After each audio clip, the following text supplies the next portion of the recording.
નમસ્કાર, આપ જોઈ રહ્યા છો નેશન પ્લસ ન્યૂઝ. હું છું આપની સાથે હેતલ.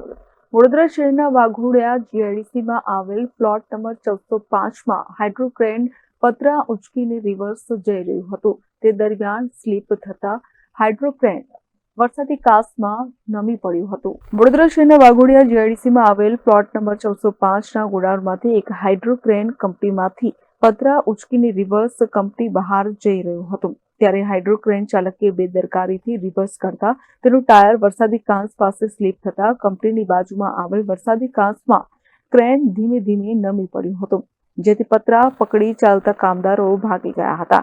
ક્રેન કંપનીની બહાર તો નીકળી, પરંતુ વરસાદી કાંસમાં પલટી જતા ક્રેનની આગળ આવેલ લોખંડનું બકેટ લાંબુ હોવાથી કંપનીના કમ્પાઉન્ડ વોલ સાથે અથડાયું હતું. ત્યારે દિવાલ નજીક ઉભેલ કામદાર કેશુભાઈ રાઠવા, ઉંમર 18, કે જે કવાંટના છે, તેમને બકેટ માથાના ભાગે વાગ્યું હતું. બકેટ વાગતા તેણે પહેરેલ હેલ્મેટના કુરચા ઉડી જતા કેશુભાઈને માથાના ભાગે ગંભીર ઈજા થતા બેભાન થઈ ગયા હતા અને ઢળી પડ્યા હતા. સુપરવાઇઝરે ઈજાગ્રસ્તને હોસ્પિટલ પહોંચાડ્યો હતો, જ્યાં તેને આઈસીયુમાં દાખલ કરાયો હતો, જે બાદ તેની ટૂંકી સારવાર બાદ તેનું મોત નીપજ્યું છે.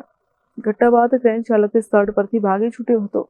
મોતને ભેટેલ આશાસ્પદ યુવકના 1.5 માસ પૂર્વે જ લગ્ન થયા હતા. યુવકના મોતથી પરિવાર પર દુઃખનો પહાડ તૂટી પડ્યો હતો.